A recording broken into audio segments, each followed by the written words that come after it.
Chambers. Reflect that all managers except Steve Wadman, who is absent with prior notice, are present. Staff is here.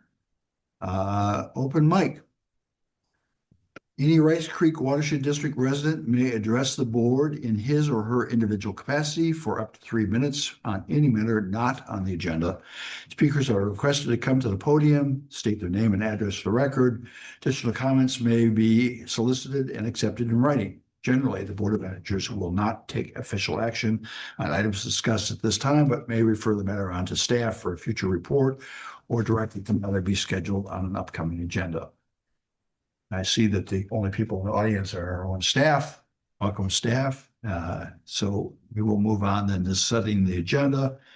Any changes to the agenda? Staff have no changes proposed. Does anyone else have a change to the agenda? If not, motion to set the agenda. So moved. Second. All in favor say aye. Aye. Aye. Opposed, none. Approval of minutes. Yeah, Mr. Chair, I move to approve the minutes from the September 24, 2025 regular meeting. I'll second that. Any discussion? Favor say aye. Aye. Aye. Opposed, none. It takes us to consent agenda. And I guess, I guess the next thing is Molly. You don't have. Right, Mr. President, Board of Where's your- Managers. I've got the front cover agenda shows, or is that all you? Yeah, It's all you. Okay, Yep. Molly, you did it all. Thank you. Okay, Mr. President, Board of Managers, on the consent agenda today are 2 water quality grant applications.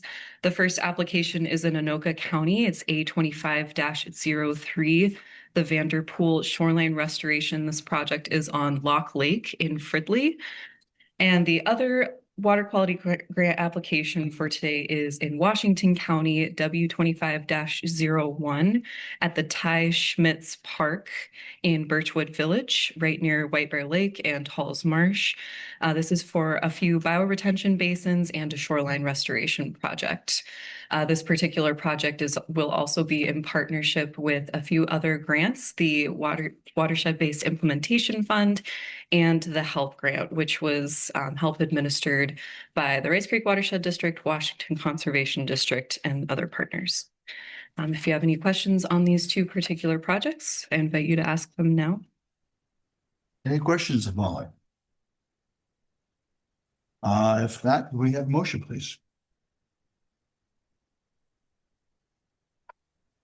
Yeah, I'll do it, Mr. Chair. I move to approve water quality grant program application A25-03, W25-01. Any discussion? All in favor say aye. Aye. Opposed? None. Glad to see a nice grant going to the city of Birchwood. Great. Yes, it's a step in the right direction. Mr. Yes, it is. President. And Mr. Chair, if I may, if having attended the CAC meeting, there was robust conversation around that. And I think what makes that Birchwood project more unique is it really is involving the entire community. They're taking a lot of input from residents and other public uses for this in particular area. So I think that is a nice element to see the community on board for those kinds of projects and having the opportunity to provide input. Excellent, thank you. Thank you. Thank you, Molly.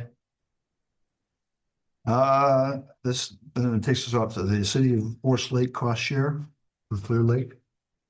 Yes, Matt, you're up. Yes, thank you, members of the board. Give me 1 second to share my screen here.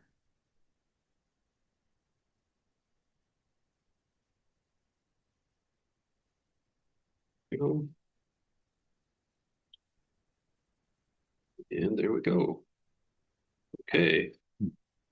Members of the board, thanks for having me here today. I'm here to talk about the Clear Lake Shoreline Project. This is part of the larger Eureka Avenue reconstruction project that's happening in the city of Forest Lake. You guys are seeing my screen now, hopefully. Slowly coming up there. Let's see. Excuse me. Okay. Needs to have one of the monitors over here. Okay, there we go. Both. Okay, very good. Okay, so as I mentioned, the Clear Lake Shoreline Project, part of the larger Eureka Avenue reconstruction project in Forest Lake. So on the plan documents and on the agreement that's before the board, that we're going to be signing with the city of Forest Lake, the project is referred to the Eureka Avenue reconstruction project. The district's interest is in the Clear Lake shoreline restoration portion of that. So I'm here today seeking approval for a cost share agreement with the city of Forest Lake on this project. I have a couple slides just to run through what this project is and what the district is getting into with this. So first off, Eureka Avenue runs in between Highway 97 and 11th Avenue. Cuts through a little portion of Columbus, but this project is focused on the portion of the road that's within the city of Forest Lake. It's essentially a frontage road that runs along 35 on the east side, just north of the split, and runs very close to Clear Lake in many places. So there's several problems here that's leading to this project. First is that the road is in horrible condition. If you've driven it, you know this. It's been falling apart for many years, so it is in need of major reconstruction. There's also an issue. I mean, you could call this a problem, but the problem really is safety. There's a lot of shoreline fishing that happens in this area, and it is a very narrow corridor. If you can imagine in the spring, this whole area on the left-hand side of the photo is filled up with cars, people walking back and forth fishing, and then cars buzzing by at 45 miles an hour. So there's a real safety issue here. And then, of course, the district interest is that with all of that foot traffic and all of that car traffic, this part of the shoreline along Clear Lake is in really bad shape. There's a number of spots where there's car pull-offs, and of course, there's no vegetation growing in any of those areas then. So when we get heavy rains, there's a whole lot of erosion that brings sediment and nutrients down into Clear Lake.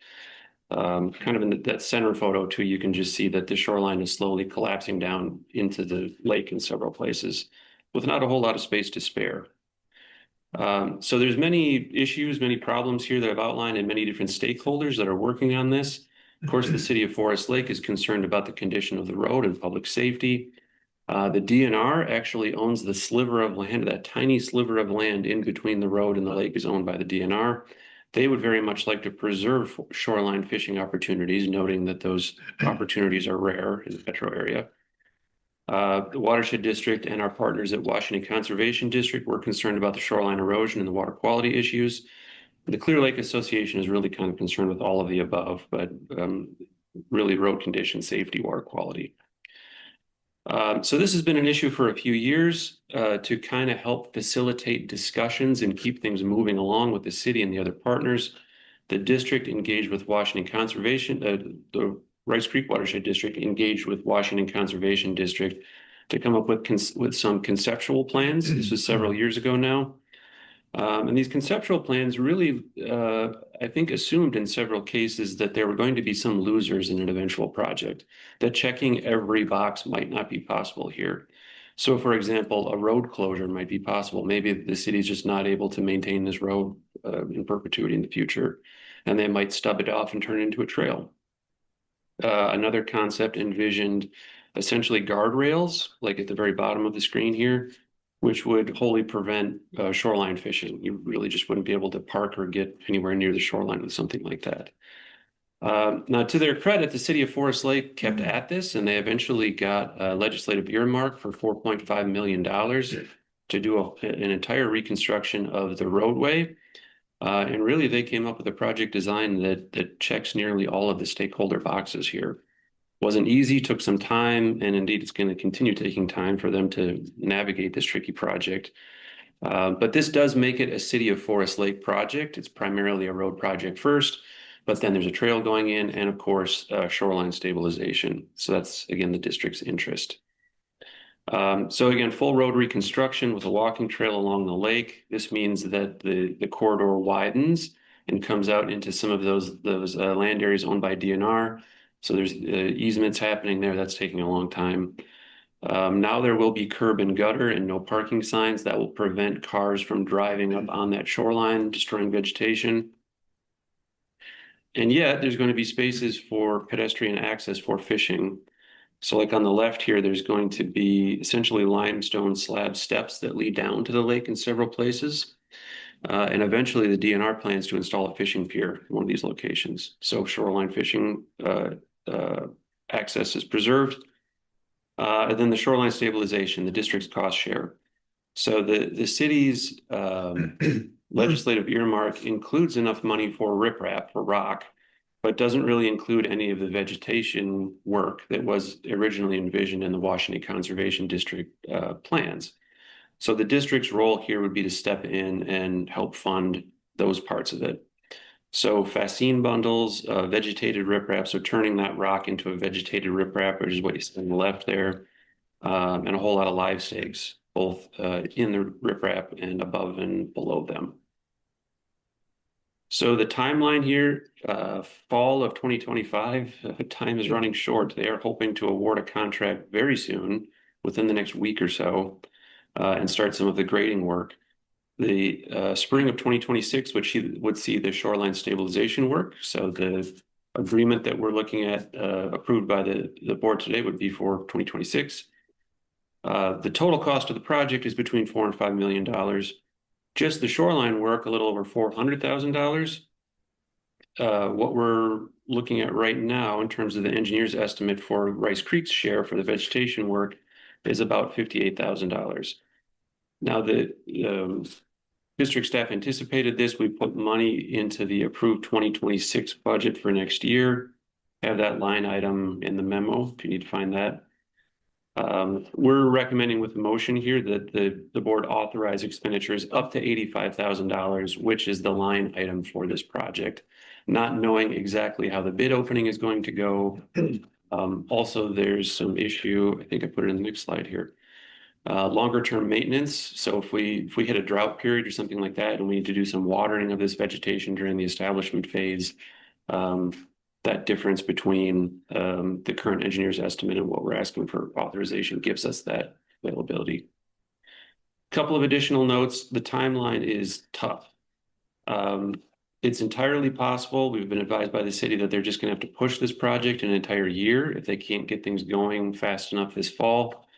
So what we're seeking with legal counsel is an agreement that stretches several years to accommodate that.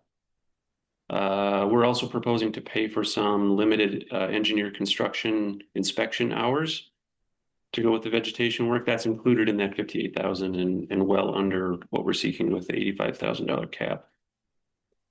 If any of you have driven on the road, I'll just make a note. There is a big metal structure that you can see at the outlet of Clear Lake. If you haven't noticed it, I guess that's fine, but it is a carp barrier. So Clear Lake connects to Mud Lake downstream. Rough fish used to be a huge problem in that system. In this case, a simple barrier has resulted in a big improvement in the carp population in Clear Lake. That's not going to be touched. They're not going to remove it. They're not going to modify it. It's going to stay as is. And that's a good thing. So we have the recommendation on page 60 of the packet, and happy to answer any questions that the board has. So Matt, looking at the proposed motion, my Yes. question to you is whether or not you just read, execute a cost share agreement with the city of Forest Lake for vegetation restoration for the Eureka Avenue. And there's no statement what that 85,000 for in the draft motion. Yeah, Manager Bradley, that would be work? fine. The Eureka Avenue project is technically what the city calls it, and so the agreement will probably refer to it as such. But putting in the motion that the 85,000 is for vegetation restoration and management is appropriate. Other questions? Go ahead.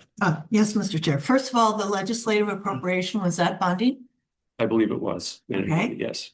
Yes. Yes, it was. All right. And this is identified in the Watershed's water plan?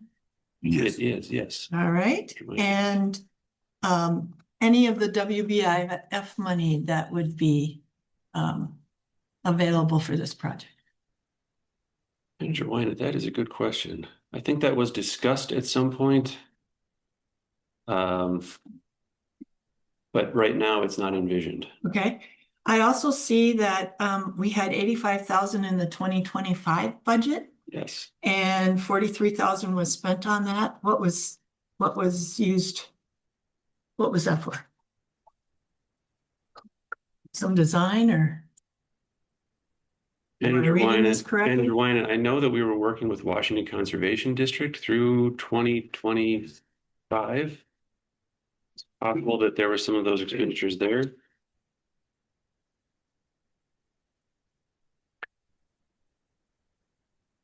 I couldn't say definitively in the moment, Manager Wyman. It is projected expenditure, so it could be a forecast that the project would have started sooner back when we were starting the budget. So it's Okay. like, An example of how we budget and know that it may or may not occur within that calendar year, and then we move it forward. correct, All right. thank you. correct.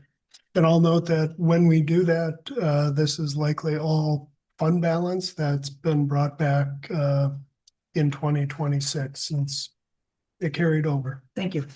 Okay. Further questions? Mr. President, Yeah. this has been a long time project projected funding in for many years now. I think maybe close to 5 or 6 or something. It's been a long time because the importance of it was to wait for the city to determine what the road was going to be and what the DNR was going to do with their sliver of land. And then that's when the district was going to be involved in the vegetation issues. And so it's I imagine that it's a kind of a relief to be able to finally clear this money that's been sitting in fund balance for more cycles than we want to remember, really. And also a big shout out and thank you, as you pointed out, Manager Marcy, about this being in the state budget, the $5 million or so, or for whatever it is, to Senator Housley. This isn't just the only thing that money is spent for. It is also some water quality and park improvement projects on Forest Lake for Comfort Lake also. And she was very strong advocate for this dollars for Forest Lake. And I'm sure she took a little heat from it for it, but she was there. And so we want to give her credit, because otherwise we'd still have the $85,000 in the fund balance waiting for it to go on. And so she's very nice. Thanks, Thank Chad. you. Anything else?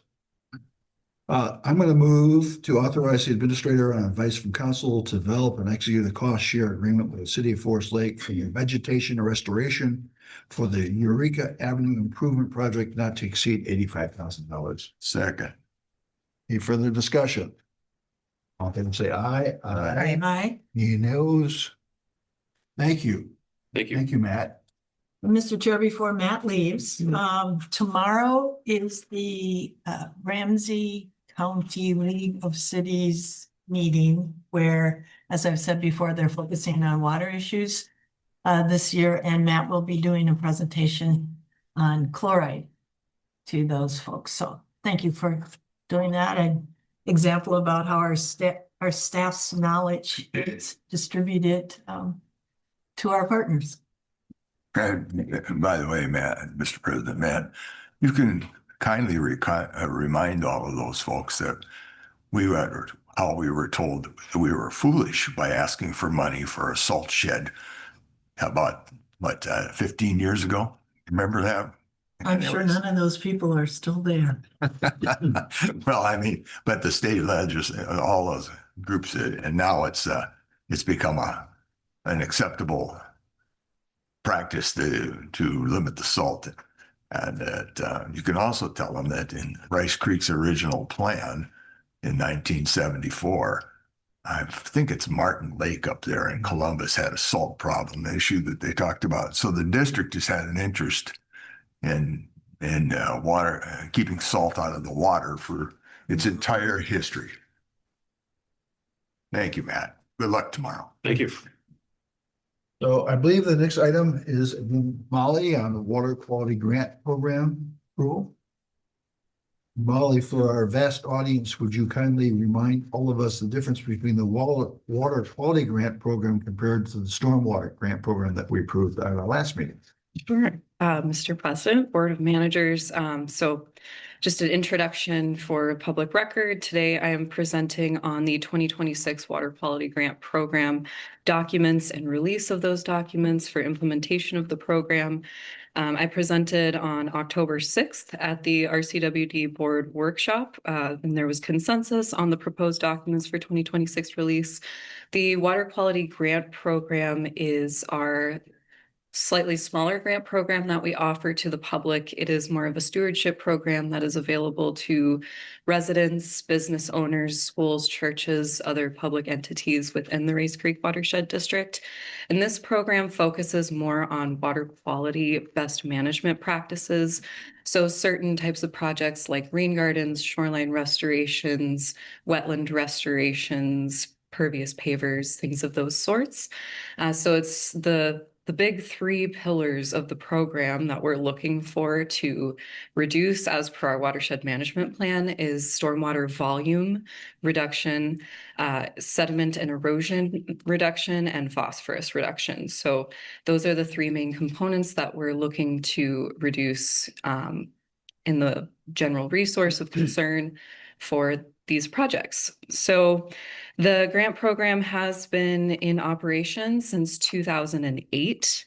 Every year, district staff reviews the program guidelines as well as the language within the technical services agreements, which we enter into every year with each conservation district or soil and water conservation district of each county. And that the purpose of those contract agreements for technical assistance is to provide assistance upfront for the application process, since the application is rather challenging for just kind of a general applicant. So there's certain calculations that need to be done to calculate the estimates for these pollutant reductions, as well as provide construction-ready designs that meet the goals of the district. So in September of this year, the RCWD Board of Managers approved the district's 2026 budget for the Water Quality Grant Program, amounting to $250,000. This allocated budget has not changed from 2025, and $175,000 were allocated towards grant awards and projects for the 2026 years. For the technical assistance contracts, Anoka Conservation District amounted to $17,500.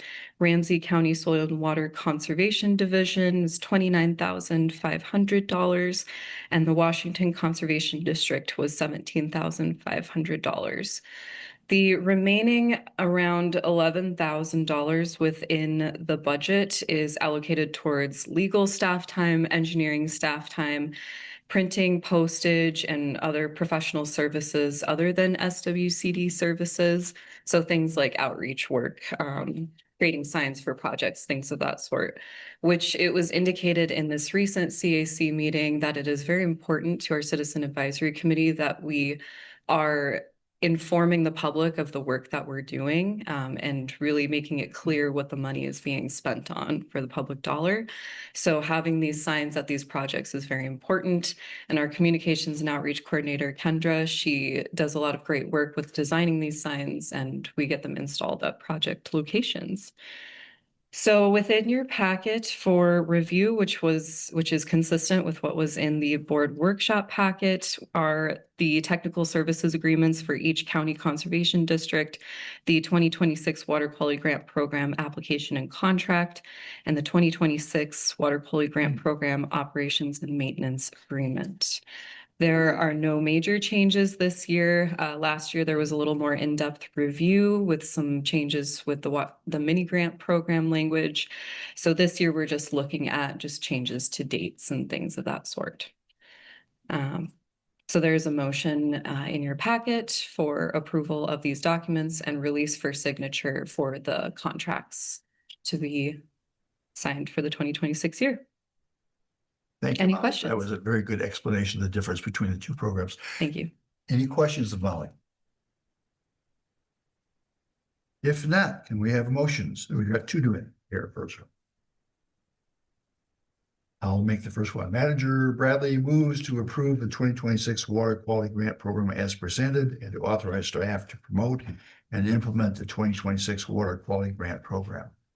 Second that. Any discussion? All in favor, say aye. Aye. Aye. Any opposed? And I'll go ahead with the second one. I move to authorize the district administrator to sign the proposed 2026 technical services agreements with the ACD, Ramsey, SWCD, and WCD in amounts not to exceed 17,500, 29,000, 17,500 respectively, to provide technical assistance for Rice Creek Watershed District programs with any further non-material changes and on advice of council. I'll second that. Any discussion? All in favor, say aye. Aye. Opposed? None. And Molly, thank you. Thank you. So I think we're up to Citizen Advisory Committee applications. Is that right? Correct. You're up. Welcome. Good morning, Board of Managers. I have for you today two CAC applications. They are both from Ramsey County, which is good because we have two vacant spots for Ramsey County Citizen Advisory Committee members. One is Jim McDonald, the other is Lisa Gebhardt.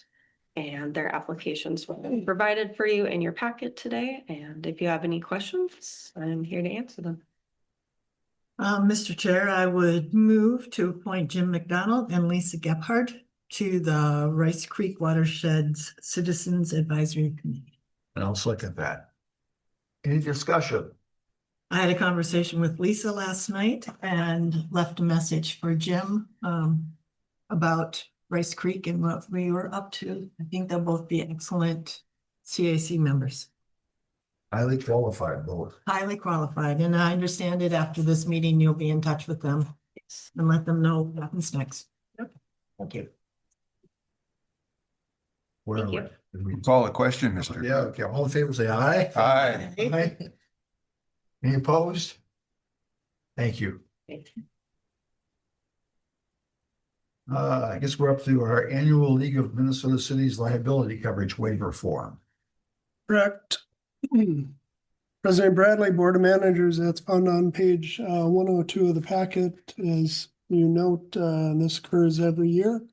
This is for the district to consider waiver of the statutory tort limits. The district years 2016 through 2025 has waived those limits.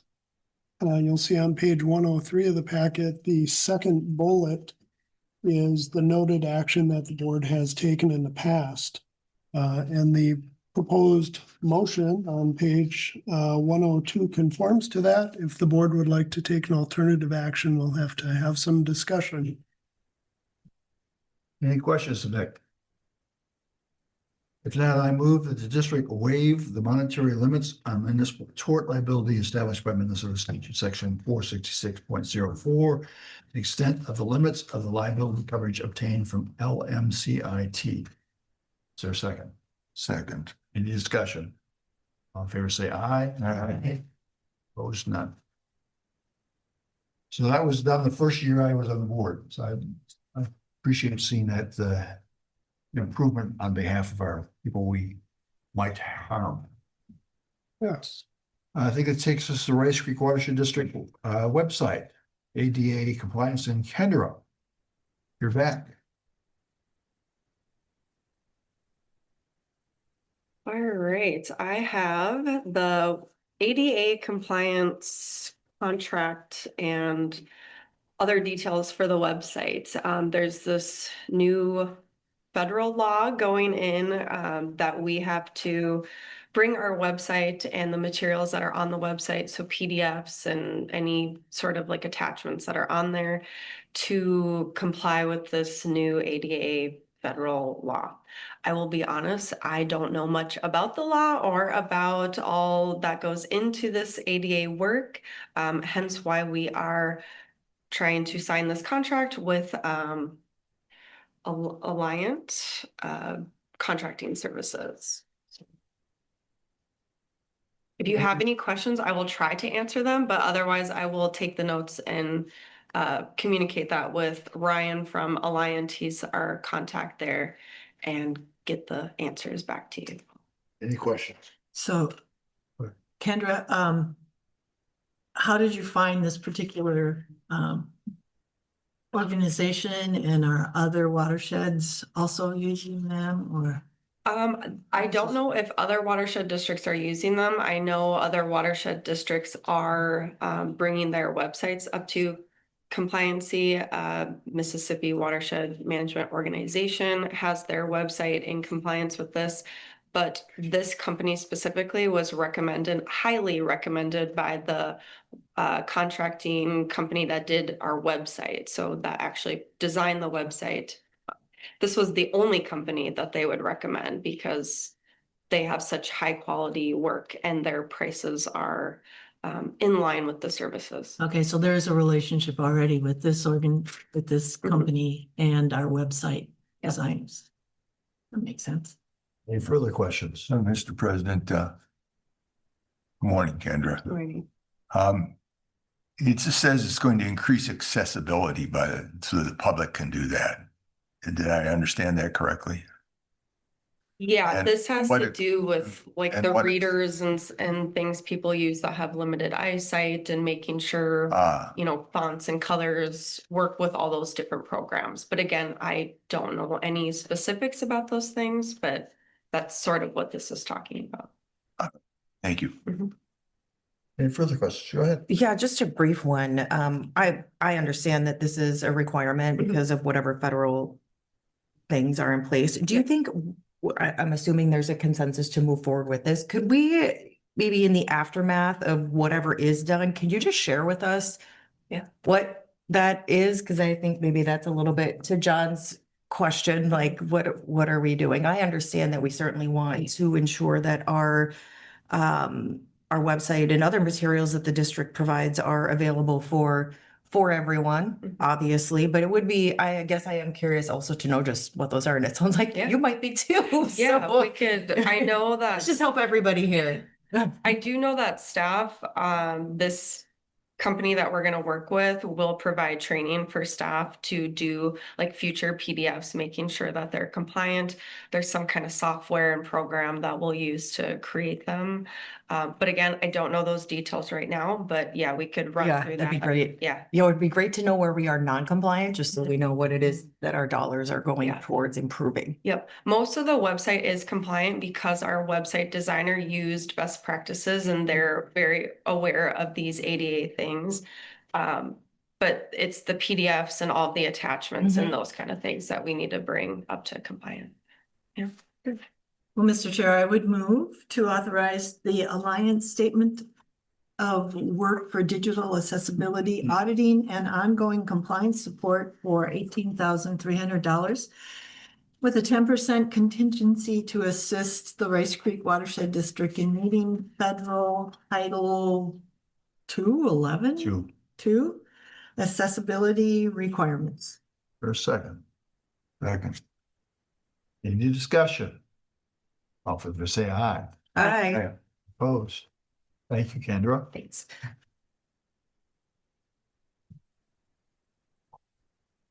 So Ramsey County GIS User Group, Matt. Yes, Board of Managers back to talk about the Ramsey County GIS User Group and a joint powers agreement that we sign with this group every 5 years. So this is what the Ramsey County GIS User Group is. It is a group of municipalities and local governments, including Rice Creek in the past for many years, other watershed management organizations like Capital Region, Ramsey, Washington, Vlamo, they're all part of this, in addition to most of the cities in Ramsey County that use geographic information systems or GIS and GIS data. So what this group does, they create data, they share data amongst themselves. With this, we get access to online mapping and aerial imagery applications like NearMap is one of those online applications. The group also meets quarterly to discuss challenges, and there's usually presentations. I'm told that in the coming years, I think there's going to be an increased focus on natural resources and water management in general in those presentations, so that's good. I mentioned that the district has been a part of this group for as long as I've been at Rice Creek. So I've been through 3 cycles of this. This will be the 4th, I believe.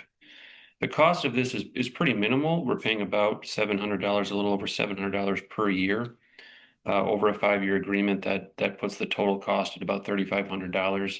This cost is anticipated and is part of the district's information management budget. I think that's the 35 budget. So the cost is minimal, but because we're asking, or because they're asking the district to sign a JPA, a Joint Powers Agreement, it requires board oversight and approval. So we have the proposed motion on page 119, and happy to answer any questions. Any questions from Matt? I can have a motion. I'll move it. Okay. Do you want me to get super Yeah, specific with them? For the records. Super off the cuff at the city of Blaine here, just when things are spelled out, but yes, I would move to authorize the administrator and advice from council to sign the Ramsey County GIS User Group Joint Powers Agreement. Total approved expenditures over a 5-year period not to exceed $5,000. And I'll second that. Any discussion? All in favor, say aye. Aye. Aye. Any opposed? Thank you. Letter of support for Mounds View Relief Grant application. Tom and Kendra. Man, Kendra's getting a workout today. She got her steps in. 3rd time's a charm. Alright. So we have a letter of support to Mounds View for their relief grant application. Mounds View reached out about a grant that they are applying for to take out and replant trees in Greenfield Park. And they contacted and communicated with our public drainage system team about trees that will be being removed or put back near the drainage system. Tom can talk more to that. But the letter is simply that we support their grant application, we support the project, and it just makes it clear that we're aware that our public drainage system is there and that the city is well aware of that too, and they will work with us regarding any matter, if any, regarding the tree plantings in the future. They do this project if they are awarded the grant. So. Any questions? President Bradley, Yes. maybe turn to Tom in regards to his communications on public drainage. That'd be great. Tom. Yes, Mr. President, Board of Managers.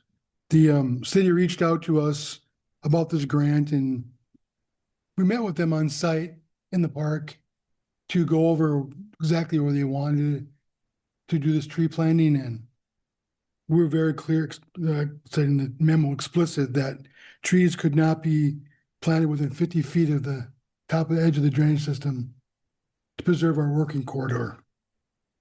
And they were very aware of that and agreed to those limits that we set. And I see this as an opportunity to leverage the city's assistance in our upcoming repair of the system. It's going to be a lot of tree removal along the system, which is going to be a shock to some people's system. Be a shock. So as much support as we can get from the city will be it's a good investment for us to support their action, get their support for our action. Mr. Chair, Tom and Kendra, I'm also understanding this might be part of the linear footpath of the park. I mean, we're talking about where the drainage system would be cleared out. Not the actual block of park itself, but it's more on the walkway. They didn't get into that as much, but we were clear that any infrastructure cannot be within that Yeah. working corridor. Yeah. If it is, it's liable to be damaged or destroyed without replacement. Yeah, I would agree that Judicial Ditch 1 will have some substantial work done on it that will take out a lot of trees and a lot of snags. Yes. So I would, go ahead. Well, don't finish, please. Oh, I was gonna make the motion. Oh, I have a question, Mr. President. This is a relief grant committee. Would you tell me what a relief grant committee is? Who's making a grant? I'm kind of curious because maybe we need to do some relief grant committee asking too. It's, so this grant is administered by the DNR. I believe so, yes. Yeah, Okay. so DNR, it's a grant for one, remove disease dead trees that happen because of the emerald ash borer or any other diseases that we're all experiencing right now, and then to replace those trees with more resilient native species or what have you. So it's just a grant for, It's a DNR grant. yeah, though. increasing That's- tree canopy and those things. So the city's taking Okay. advantage of that, and they're just asking for our support, and they're willing to work with us. And then I wanted to also make a note about the tree removal with the drainage system, as well as the park will be removing trees, and we will work with them for like outreach and education aspects of that, because like you all probably know, when you cut down a tree, people get a little upset. So we will be there to support the good message of the public drainage system, make sure everyone knows that it's maintenance and we're replacing trees and those kind of things. So we can sort of control the story that goes on there. Mr. President, well, thank you for telling me about the DNR grant replacement for like emerald ash borer. I'd also mention that Washington County's new facility they opened in Forest Lake takes individual property owners, not professional tree removers, commercial organizations, takes these trees, and there's certain days of the week, mostly it's on weekends, and they are ground up and such. So all of our, and I think it's for all the counties, not just Washington. I think it's Ramsey and Anoka can also take some trees in there. So just a place to get rid of all that brush. If that, So, Mr. Chair, I would move to approve and direct the administrator to sign and send the letter of support for the city of Mounds View's relief grant application. I will second that. Any discussion? All in favor, say aye. Aye. Any opposed? None. Check register, Madam Treasurer. Yes, Mr. Chair, I move the approval of check register dated October 8th, 2025 in the amount of $203,341.83 prepared by Red Path and Company. I'll second that. Any questions of our treasurer? All in favor, say aye. Aye. Any opposed? Let's leave us a district engineer updates and timelines, our usual graph. Thank you, Chris. Anything you want to tell us? Mr. President, Board of Managers, just real briefly, I'll note that I'm going to be attending the Drainage Work Group meeting again tomorrow on St. Cloud. They have a couple of items on their agenda. One of them is the presentation by the Minnesota Center for Environmental Advocacy. They recently submitted a petition to the MPCA to have the MPCA regulate public drainage. And so they're going to be presenting on that at the Drainage Work Group. That should be some interesting dialogue there. Is this an in-person meeting, Chris? Yes. They do have a Zoom or a Teams virtual meeting component to it too. They surprisingly don't have a lot of time on the agenda for that. I'm guessing that will generate a lot of comment. The other component that they're going to be having at that meeting is regarding the multi-purpose drainage management grant. And this is the grant administered through Bowser from Clean Water Fund that combines work on drainage systems with water quality components. And to date, the only eligible practices allowed for the multi-purpose drainage management grant are ones that are in the NRCS guidebook or handbook of drainage system practices. And they include things like sediment control basins, alternative intakes, side inlets, but they don't include things like resloping of ditches or two-stage ditches, and which have been utilized in a lot of different areas. And so one of the things that they'll be talking about at the meeting tomorrow is about any input from people on adding to the scope of acceptable practices that go beyond NRCS type practices. And so I'll certainly be weighing in on that to note that there are, interested drainage authorities for doing resloping and two-stage projects, and that they provide great benefit to water quality. Remeandering included in there? too? Mhm. Okay, good. Chris, who represents the watershed on that? What?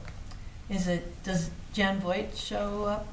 She attends those meetings Yes, as yes, she well as- attends every meeting, yeah. And then I think, has the Minnesota Water appointed some folks to be on that committee too?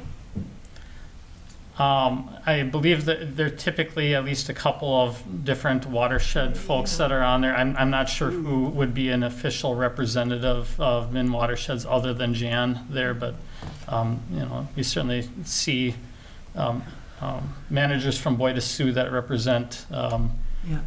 the Red River Valley and, River, yeah. yep. Okay. And I know you're there. And it's John there, John Cole? He frequently is, yes. Okay. Any further questions? Not Nick, I think we're up to your administrator updates.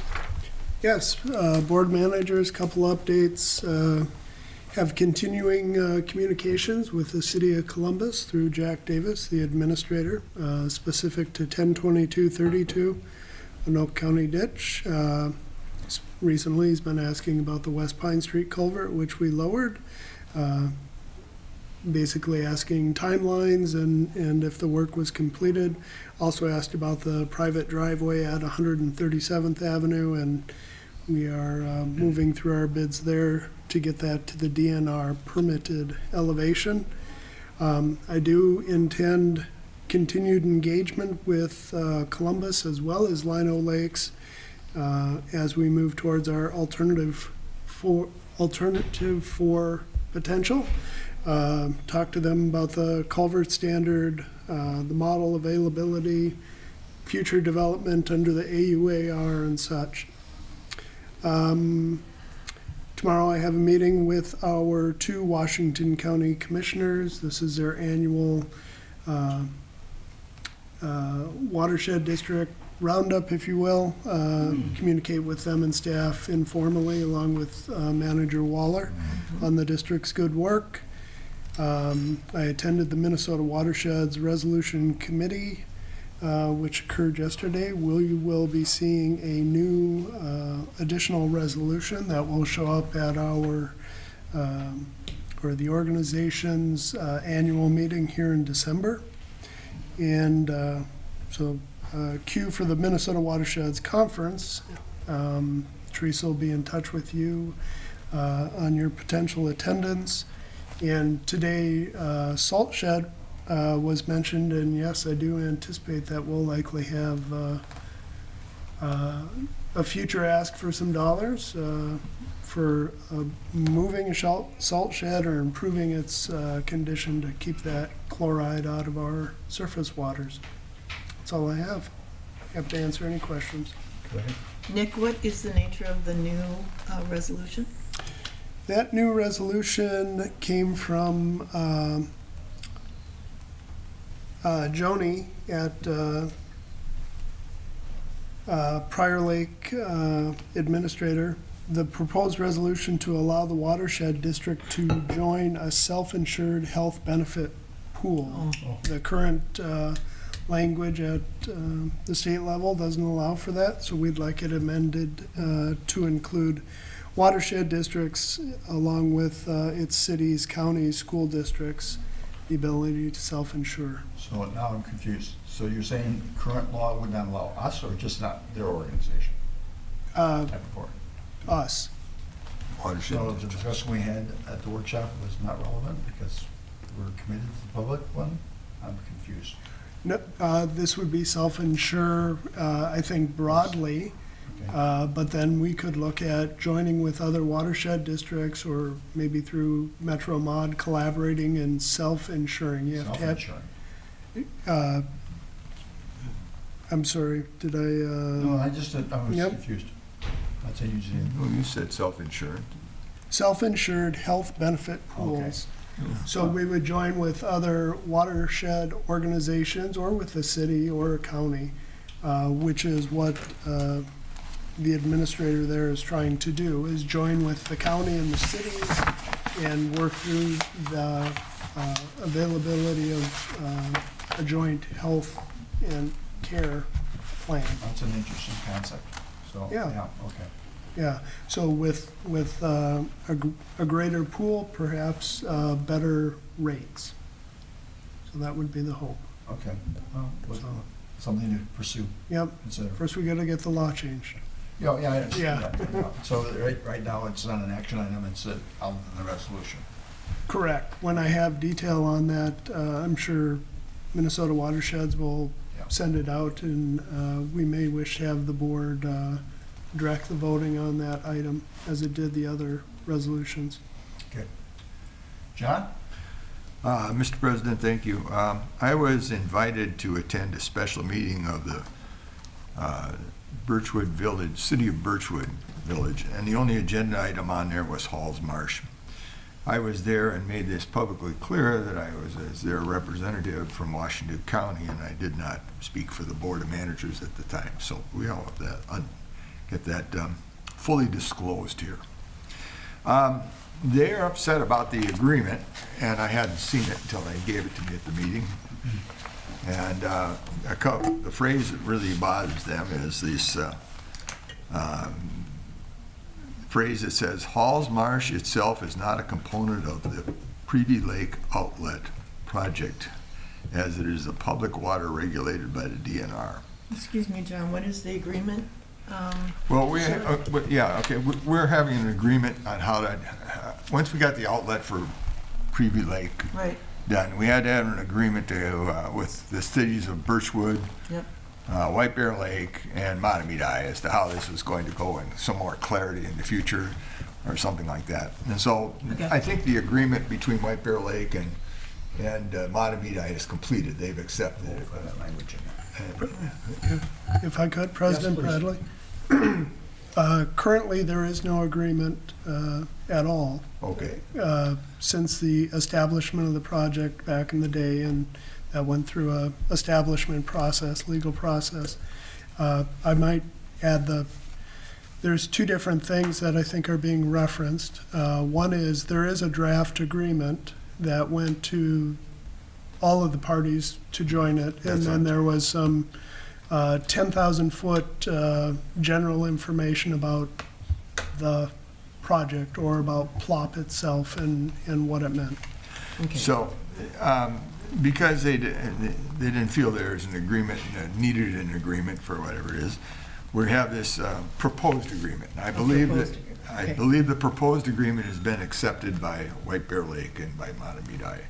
And this one particular agreement, proposed language in here was not acceptable to the city council at the village of Birchwood, or Birchwood Village.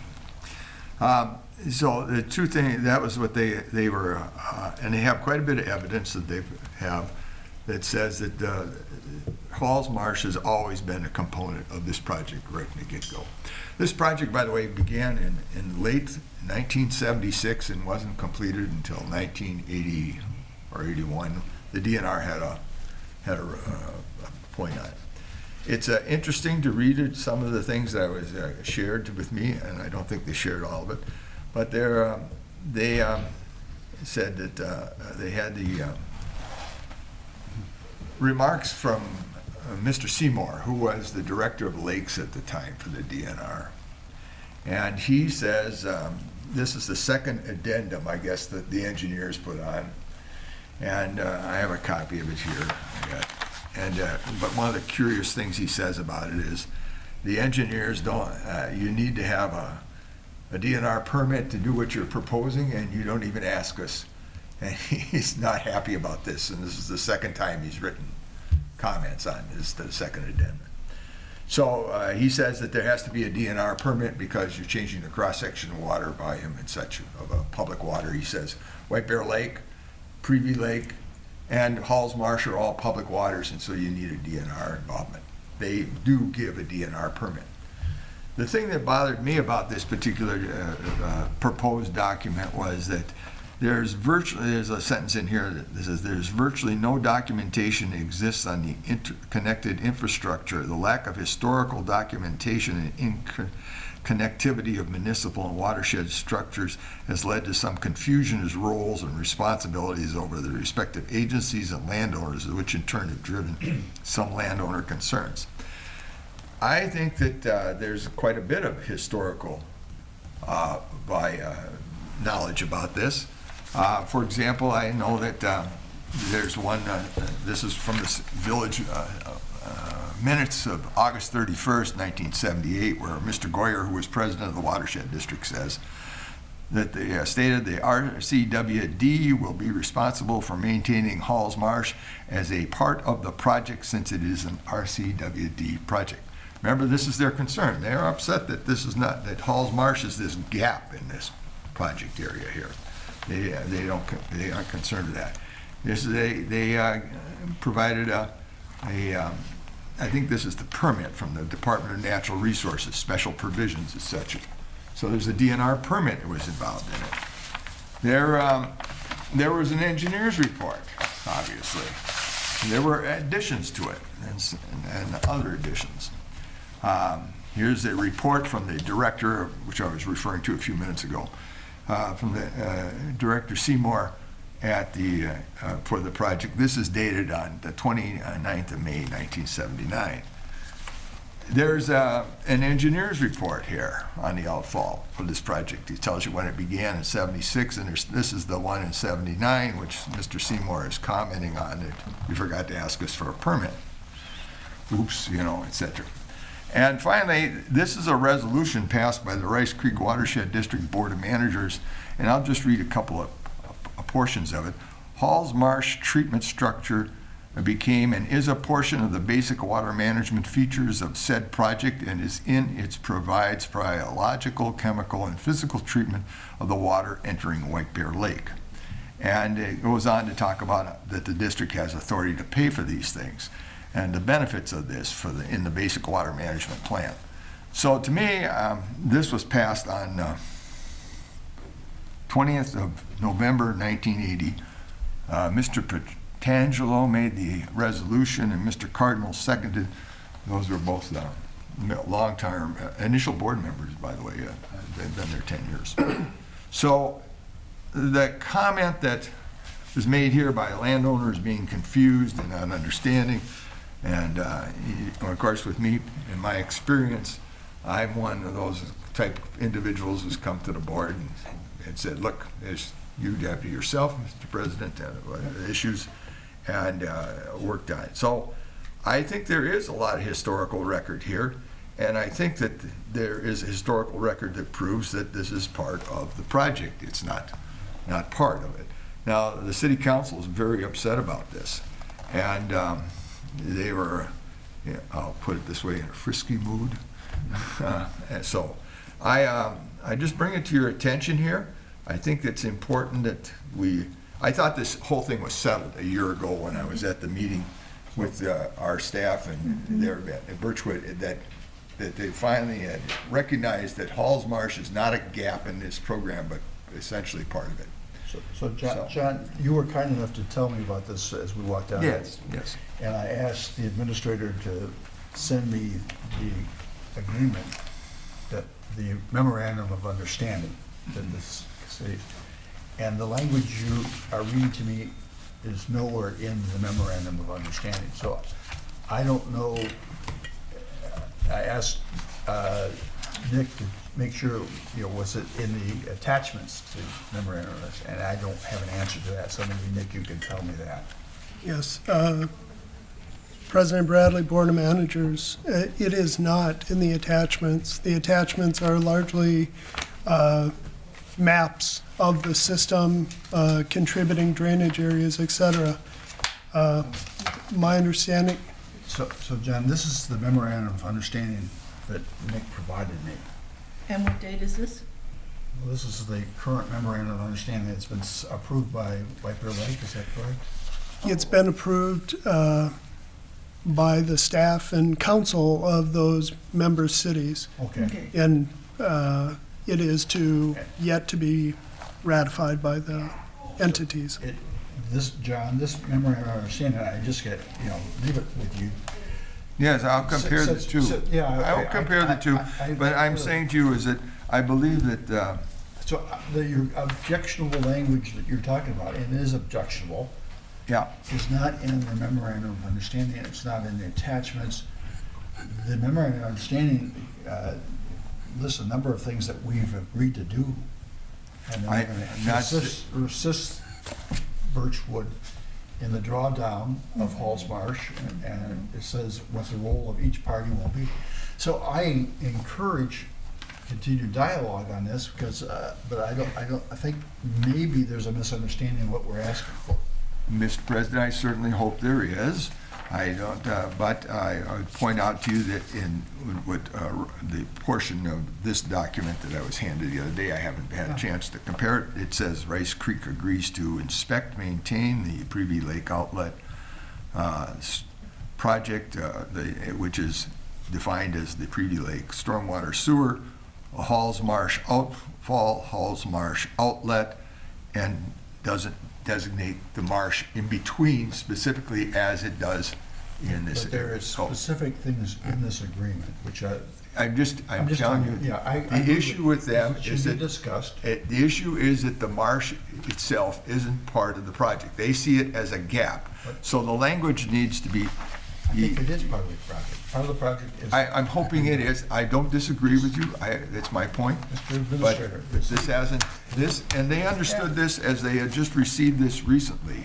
So. I'm confused. So I really am. so I am frustrated myself, Mr. President. That's, President Bradley, if I could, and I believe Mr. Kolb might be of help here as well. But the first and foremost, the Manager Waller, the document I saw you underlined and referencing, that was a document intended to be a 10,000-foot overview that the Birchwood Village attorney had asked the district to provide. So it was a staff-generated document to give some background and broadness. The specific language you had underlined, I understand to be in reference to not the plop system itself, but the later additions of municipal outfalls into the district's pipe. And the agreement looks to distinguish those things so that those cities know that they are responsible for their own infrastructure, and the district is responsible for Privy Lake Outlet project as it was established and put in place. To Manager Waller's point and some of the discussion about Halls Marsh itself, Halls Marsh is a public water and isn't included in it. The water does flow through that location.